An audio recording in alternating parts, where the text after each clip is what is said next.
Hello and welcome to a Taylor's Tales podcast. This is Chris's Corner. I'm your host Chris Taylor and welcome back to a brand new episode. This week, as promised, I'm talking about Dragon Ball Z Abridged. This is, in my opinion, better than the original Dragon Ball Z.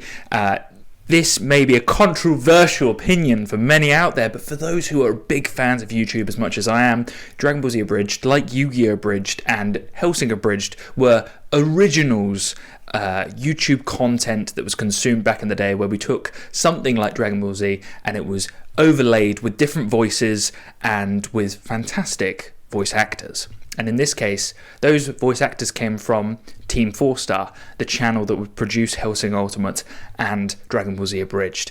And together, they would create a series that would go on for something along the lines of 10 years before it would end. And the ending was purely because of copyright infringement and the inability to continue because they were no longer able to produce the content that they were at the capacity without being basically taken down by the companies that originally owned Dragon Ball Z. And I think it says a lot about the companies that they realised the competition between the Abridged series and the original content. Anyway, enough about that. Let's get into some of the clips. Some of my favourite content throughout Season 1 of Dragon Ball Z Abridged is not to do with Raditz. Cyber goes weaker than a Cyberman says what? That usually gets to him, Vegeta. Anyway. Raditz! What the hell is that? Guy who's as strong as a Cyberman says what? That usually gets to him. I think he's dead, Vegeta. My favourite clips, Mr. Popo, comparing some of the characters to, like, less than the dirt, which I'll play through. Alright, maggots, listen up. Popo's about to teach you the pecking order. It goes you, the dirt, the worms inside of the dirt, Popo's stool, Kami, then Popo. Enjoy the climb back up, bitch! And then I've also got some of the clips from my favourite character from Season 1, which is the dynamic between Vegeta and, of course, Ghost Nappa, or just Nappa as in. Nappa was a one-dimensional villain within Dragon Ball Z, and the Abridged series managed to make him probably the most memorable one-liner maker of all time. Starting with calling Vegeta a prison bitch. Hey, Vegeta. What is it? We're in prison, Vegeta. I see that, Nappa. Hey. What? Don't drop the soap. So what do we call you? I am Nappa. And this is Vegeta. He was a prison Shut up, Nappa! bitch. All the way to calling Chaozu a Pokemon, to saying that Vegeta was that stupid. Nappa, what are you doing? It's his turn, Vegeta. I have to wait for him. You okay, Vegeta? Yes, just an aneurysm out of sheer stupidity. Wow. I didn't think you were that stupid, Vegeta. Patty cake, baker's man! Bake me a cake as fast as you can!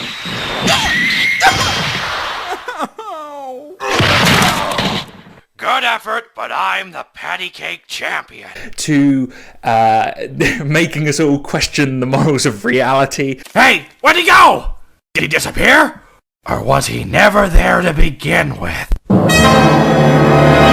Of whether Gohan existed in the first place, to all the way to making us realise that he had a modelling career in his free time. Ah, no, my face! My precious modeling career! There's so many clips that I'm going to play through, and I hope you really enjoy them, because for me, they are the best parts. They give you a smile, they give you a laugh. That's exactly what YouTube was back in the day, in phase 1, phase 2, phase 3, whatever phase you're in at the time. I am hilarious and you will quote everything I say. Season 1, I believe, was low res, like the original Dragon Ball Z, but they upped the ante within Season 2. Season 2, we start with the introduction of course, the main bad guy, which is and always will be probably my favourite bad guy is Lord Frieza. Are you that Freezer guy? I am Lord Frieza, yes. Awesome! I'm I'ma deck you in the schnoz. And they give him, I don't know whether the voice matches Dragon Ball Z or not, but I think the abridged one's perfect. And it does bring out some of the flamboyance that's shown throughout the show. You see, I recently acquired what you people refer to as Dragon Balls, but I'm having trouble getting them to do what I want. Did you try working the shaft? Classy. Now, what does he want? He's asking how to use the Dragon Balls. Did you tell him to work the shaft? Yes, Lord Guru. Good work now. But at the same time doesn't downplay the unlimited power that Lord Frieza has and his control over some of the characters that he has around him. Minion 43, would you come in here for a second? I need an example. Private Namol reporting. An example of what, Lord Frieza? You see that, Zarbon? That's you if Vegeta is not in front of me in the next 10 minutes. But I think Season 2 really brings out some of the side characters as well, with Season 2 containing Nail and Super Kamiguru. Now, What? I shall henceforth be known as Super Kami. Yes, Super Kami. No, wait. Super Kami Guru. Can I just call you Guru for short? Super Kami Guru allows this. Who are minor characters in consequence to the entire series, but sorry, they are minor characters in consequence to the entire series, but they bring out some brilliant one-liners. Every time you hear the phrase "No," you just think of this fat slug man sat in the corner, not being judged by Lord Free. Good lord, I was led to believe your species survived entirely on water. How is he so fat? Oh, hello. I'm Super Kami Guru, and I'm the guy who's not judging you on your appearance. And then there's also bringing some of my favourite one-liners from, for instance, Vegeta talking about some pretty homoerotic stuff in that clip. Now let me put this in a way you'll understand.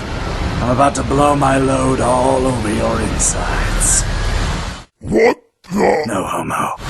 And there's also the dynamic of Goku and Frieza within this, where we realise how dumb Goku is, using some of the words such as, I gave you a rhetorical answer. Really, killing them is a kindness. I can retract that kindness if you wish. But then who's the villain? You. No, that was a rhetorical question. And I gave you a rhetorical answer. And I remember saying stuff like that when I was at school, just like, this makes no sense, but it's genius.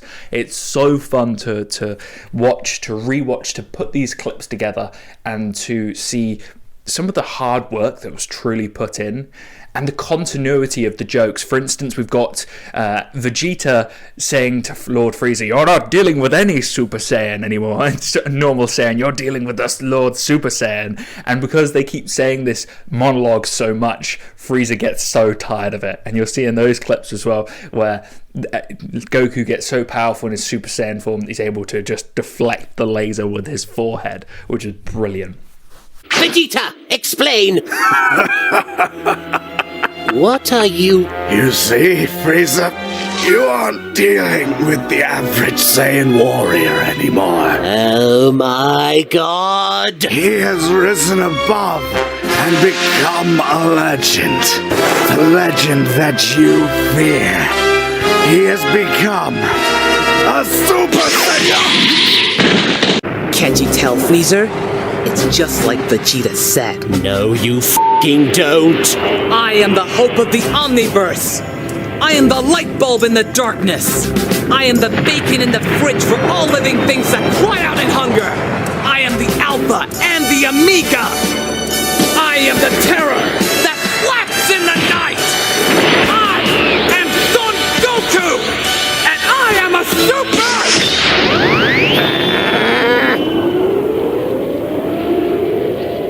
Saiyan! There's also the brilliance of Krillin, who, as I mentioned in previous podcasts, is one of my favourites, and he's just so funny. Again, Team 4-Star bringing these side characters who don't really have too much of an impact on the overall storyline and just giving them so much personality. It's brilliant. It really is. And I think this is their genius, is they take a piece of dialogue that they've put together, made it make sense in the story, make it make sense in the overall arching theme. I don't know how Krillin being immortal and then being chased by Lord Frieza around a maze is really making the continuity there, but clearly somehow the writers in the original Dragon Ball Z thought that would make sense in this overall. My ass, bitch! I'm immortal! Suck my dick! We've also got Vegeta dying for the first time, which is kind of funny, and obviously the continuity of realizing that Popo is a lord of the universe who has the ability to control the Dragon Balls / dragons, which is kind of fun to think of him as this immortal god who's just letting Earth exist purely out of pure fun. I'm so f***ing high right now! It is you, my master. Is it time to lay waste to this world? Not yet. Give them a couple hundred years. See if they can clean this up. Kami being kicked off the lookout so that he can have a quote-unquote booty call. The fact that they're able to manage to get a conversation between Kame and then also having Piccolo at the same time and making that into a dialogue is genius. It's so good. You ever think about buying a house? Oh yeah, let me get right on that with all that money I don't have. Well, you ever thought about getting a job? I'm a green slug man. No amount of affirmative action is going to get me a job. If you say so. By the way, that old guy's been standing there for like 15 minutes. Maybe you should say something. Fine.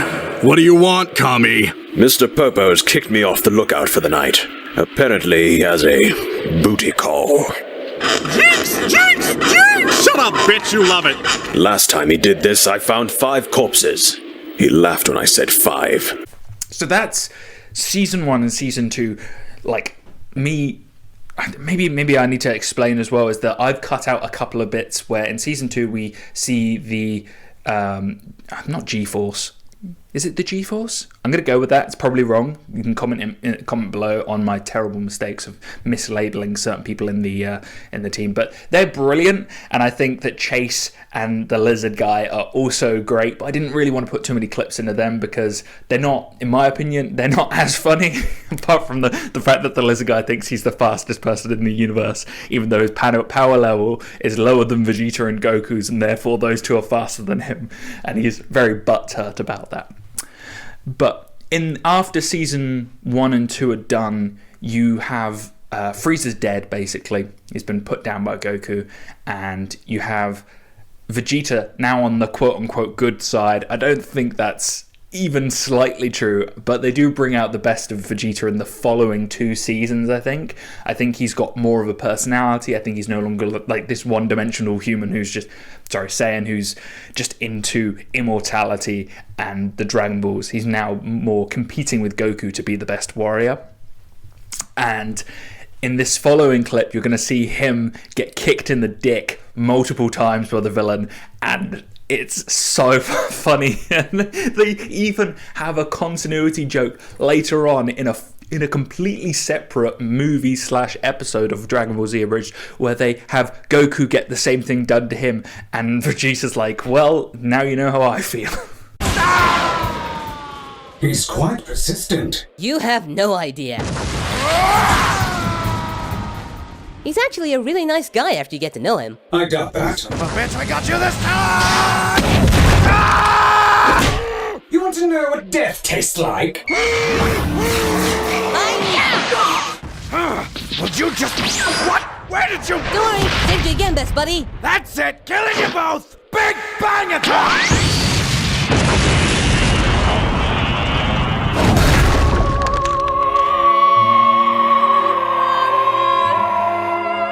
Huh? Aw, he's all tuckered out. He keeps kicking me in the dick. Why? Why does he keep kicking me in the dick? Wait, I think I might have a way to beat him. If you say hit him really hard, I swear to God, I will kick you in the dick! I guess we could hit him really hard. Together? Whatever.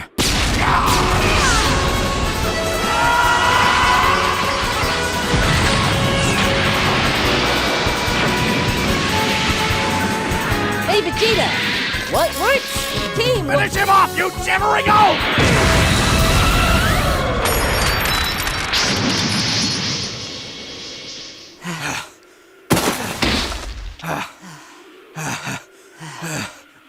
See? We can do anything by working with each other. Just shut the up, Kakarot. Hey, we beat him, right? Yeah, he turned into smoke. And who's that guy? Hello, buddy. All right, the Serengeti Star. That's right. I am Legion. For we are A pain in my ass. Well, Vegeta, you take the 500 on the right, I'll take the 500 on the left. Screw you, I'll take 501. That's the spirit.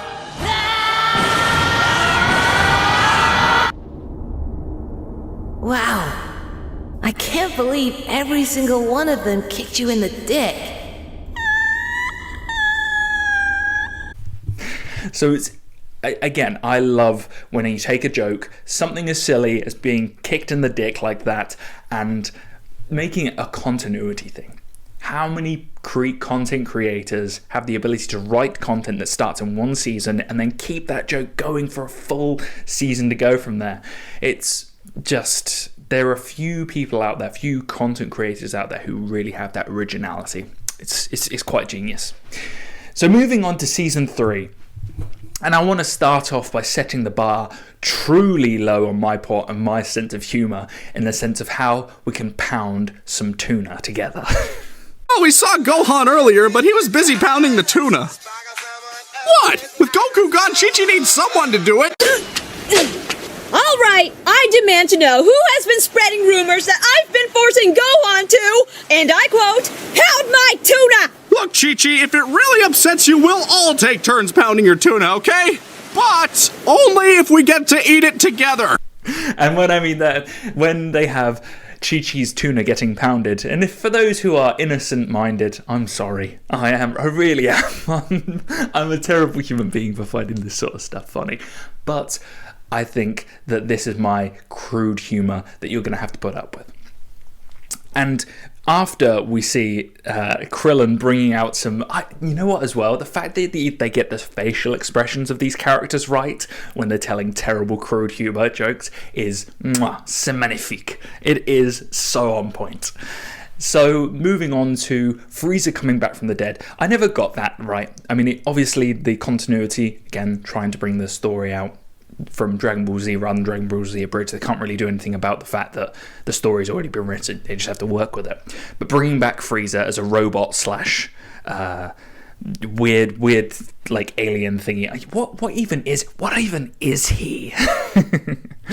But I love that they have Trunks, who is Vegeta and Bulma's son, come back in time to be able to defeat him with a sword. And I love the points game that's put it up by by Frieza, to be able to basically allocate points based off what the minions kill, and then Trunks come in and just slices a bunch of people up, puts Frieza into a meat pie, and then hands his sword over to Frieza's father, who we see very little of, and is kind of undermined by Trunks' overall power of Super Saiyan. Normal human heads are worth 1 point. Namekian heads are worth 20. Filthy half-Saiyan brats, 50. And if you find any miserable, odious, insubordinate, full-blooded monkey garbage, you win. Well, off you go. Yes, sir!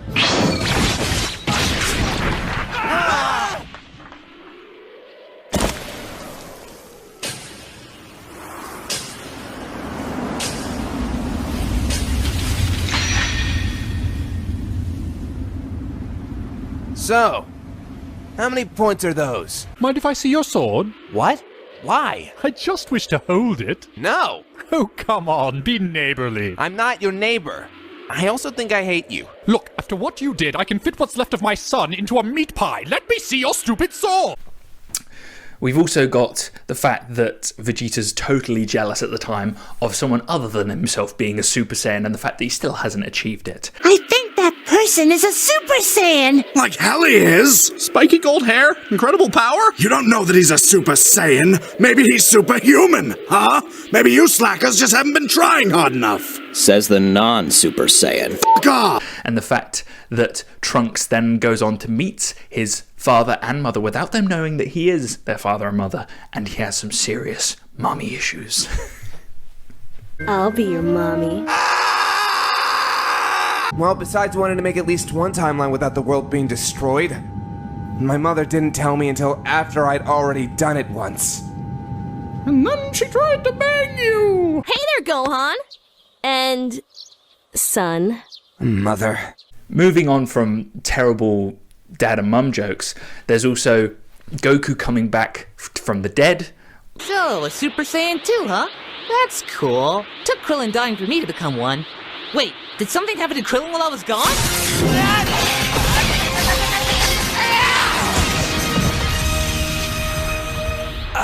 No, but seriously, how's Krillin? A secret? I love secrets. I'm awful at keeping them, though. Like, the worst. Oh, but don't worry. I'll totally keep this one, though. I promise on Krillin's life. Okay, you're right. I promise on Bulma's life. You promise on my mother's life? Bulma's your mom? Damn it! Next thing you're gonna tell me is that Vegeta's your daddy? Oh my gami, Kai. What's so funny? Your shirt! I'm from the future. For realsies? For realsies. Quote unquote dead and being able to teleport everywhere. And he also has the concern for Krillin. And the fact that he was able to turn Super Saiyan in the first place was purely because of Krillin dying and then him being able to get so angry that he turns into a Super Saiyan. And we'll see in a minute that the fact that Vegeta also learns how to become a Super Saiyan, and he's done so just like all of us wanting something as children. We'll cry and moan until we get our own way. But how? I thought you had to have a pure heart to become a Super Saiyan, like my dad. Oh, trust me, there's more than one way to realize the legend. I wanna be a Super Saiyan! I wanna! Push-ups, sit-ups, and plenty of juice. And besides, my heart is pure. Pure, unadulterated, badass. Yeah, more like pure, unadulterated ego. I heard that, Triclops! Is that okay? As a matter of fact, go f*** yourself! There's also the fact that Vegeta doesn't have any respect for Trunks, which is kind of funny, and we see the serious similarities between him and his son. You mean you two never got married? What is that, some kind of food? No, just listen. When two people love each other... Oh wow, I'm just f***ing with you. My god, who doesn't know what marriage is? Also, love each other? Making a lot of assumptions. I don't listen to bastards. Oh, come on. We both know I'm your son. And are you as disappointed as I am? So does this mean they're on our side? That is, again, fantastic writing to be able to utilize what's already there within the series and then put their own dialogue to make it make sense and keep the story going.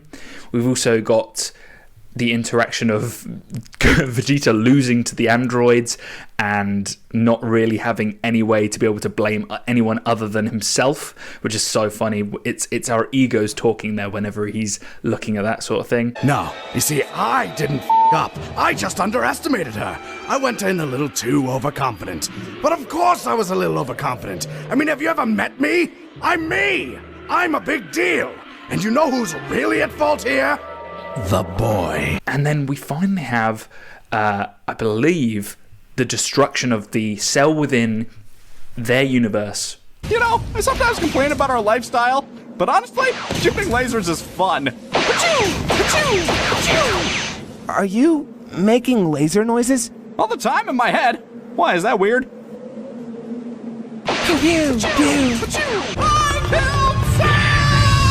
Which then leads to the last season, the season 4 of the Cell games. So we had the androids in Season 3, which I think they're funny. They're just not that funny because they're not really included in the story after they beat Vegeta up and break his arm. It's more they're doing what they can to prepare for the next level. And I think Cell's probably, for one-liners, like Frieza's obviously the best bad guy, but Cell as the one-liners in the final season of Dragon Ball Z Abridged is the best, without doubt. His one-liner to start off Season 4, where he talks about the dark likings of how he absorbs people to be able to increase his power, is pretty messed up. There's nothing more satisfying than the rush I get from watching a person disappear. This thing's just full of surprises. Surprise! Oh, hey, he's behind you. Howdy, neighbor.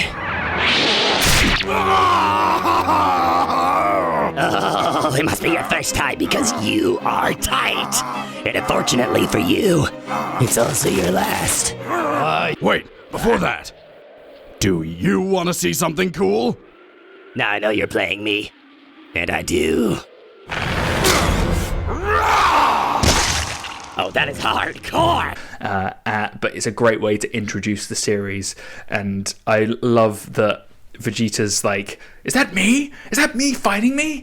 Is that me more powerful than me? Oh, kill me! Okay, what the hell am I sensing? Is that the Namekian? Is that me? Is that me stronger than me? Oh, f***ing kill me! Oh dear. And of course, coming full circle to the previous podcast where I talked about Tien Shinhan and Cell's relationship, where Kiko,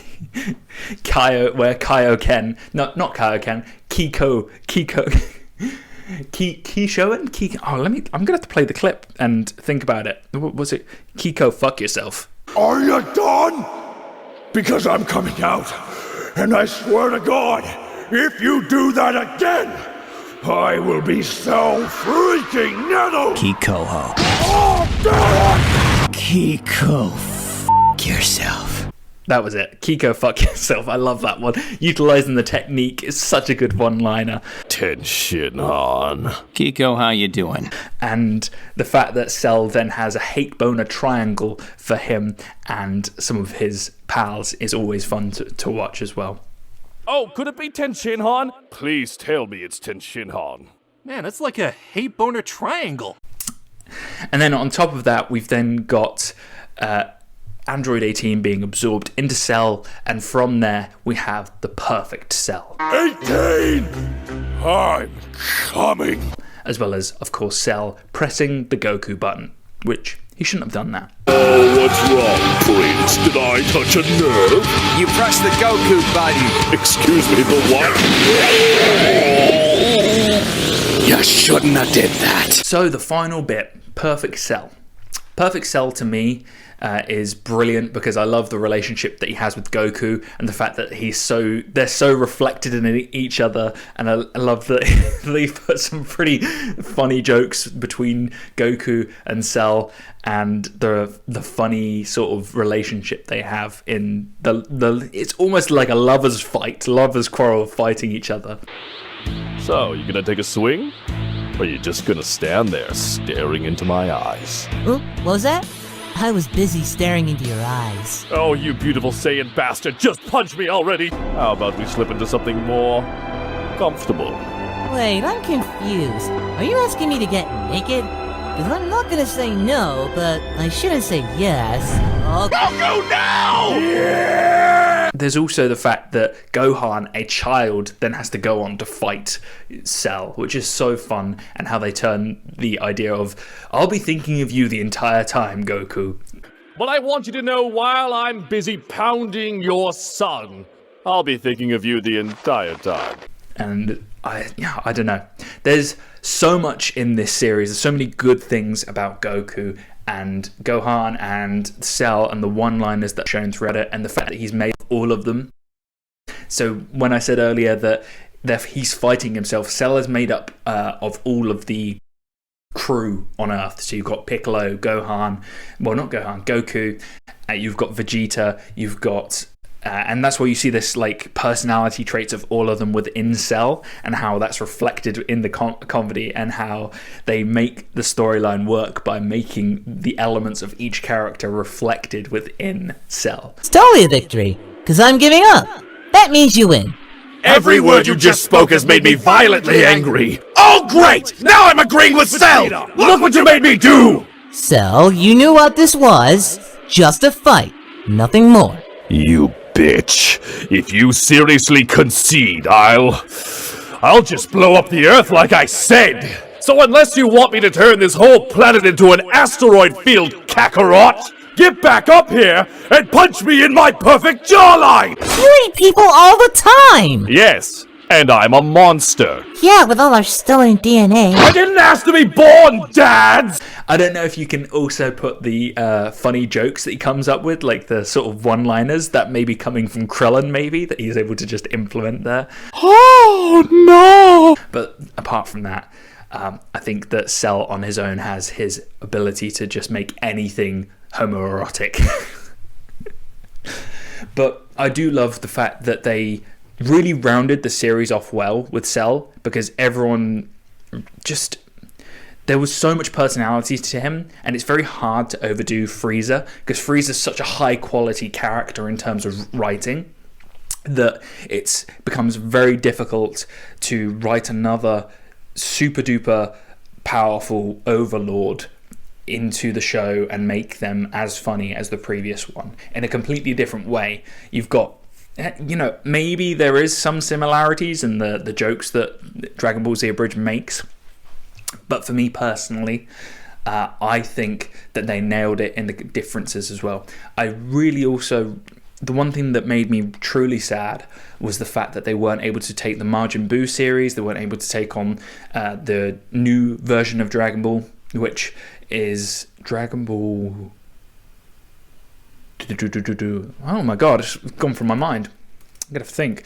It's the one with Lord Buris and the battle for the universe. So I don't know why that's... See, this happens to me all the time. Like, just goes in one ear and out the other. But nonetheless, it's kind of sad that the Dragon Ball Abridged guys weren't able to tackle those following seasons. There's a lot of good content there. And maybe one day we might get a few more episodes that tackle those.